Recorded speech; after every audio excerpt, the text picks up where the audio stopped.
Bacaan dari kitab Yesaya. Aku ini Tuhan, Allahmu.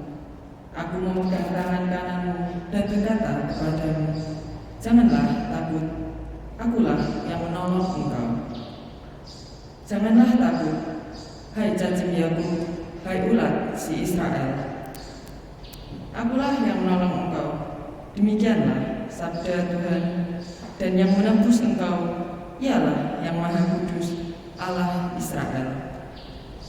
Sesungguhnya aku membuat engkau menjadi papan pengirik yang tajam dan baru dengan gigi 2 jajar.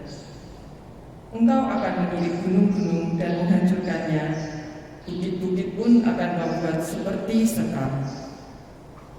Engkau akan menampi mereka, lalu angin akan menerbangkan mereka, dan badai akan menyerahkan mereka. Tetapi engkau akan bersorak-sorak dalam Tuhan dan bermegah dalam Yang Maha Kudus, Allah Israel. Orang-orang sengsara dan orang-orang miskin sedang mencari air, tetapi tidak ada. Lidah mereka kering kehausan.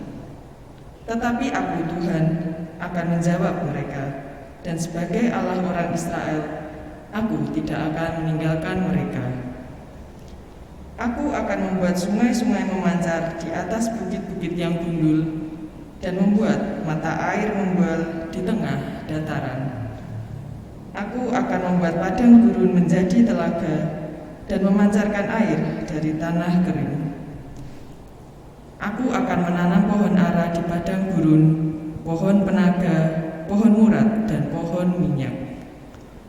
Aku akan menumbuhkan pohon sanobar di padang belantara, dan pohon berangan serta cemara di sampingnya, supaya semua orang melihat dan mengetahui, memperhatikan dan memahami bahwa tangan Tuhanlah yang membuat semuanya itu, dan Yang Maha Kudus Allah Israel yang menciptakannya.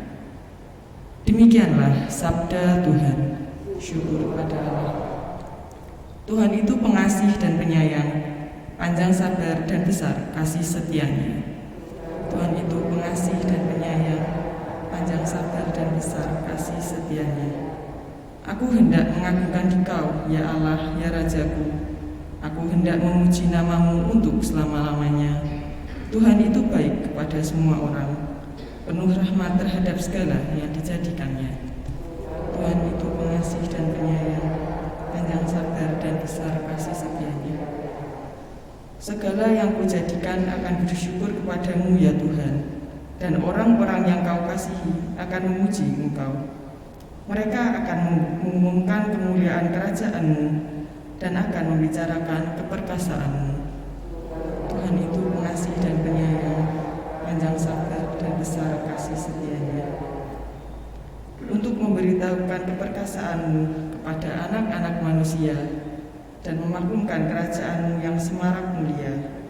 Kerajaan-Mu ialah kerajaan abadi, pemerintahan-Mu lestari melalui segala keturunan. Tuhan itu pengasih dan penyayang, panjang sabar dan besar kasih setianya.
Tuhan bersamamu. Inilah Injil suci menurut Matius. Pada suatu hari Yesus berkata kepada orang banyak, "Aku berkata kepadamu, sesungguhnya di antara mereka yang dilahirkan oleh perempuan tidak pernah tampil seorang yang lebih besar daripada Yohanes Pembaptis.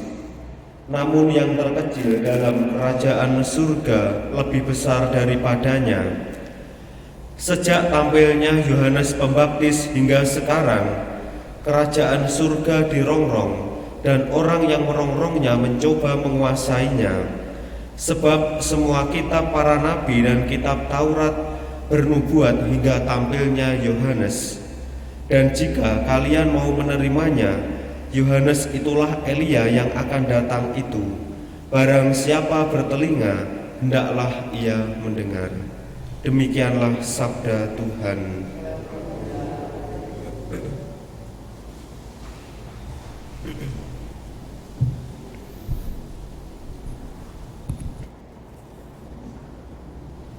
Tak pernah tampil seorang yang lebih besar daripada Yohanes Pembaptis. Namun yang terkecil dalam kerajaan surga lebih besar daripadanya. Saudara-saudari yang terkasih, popularitas tanpa disertai dengan semangat kerendahan hati membuat orang jatuh di dalam kesombongan. Yohanes Pembaptis hadir sebagai pembuka jalan. Bisa saja seluruh pewartaannya diarahkan supaya orang datang kepada Yohanes Pembaptis daripada diarahkan mempersiapkan kedatangan Sang Mesias atau Yesus.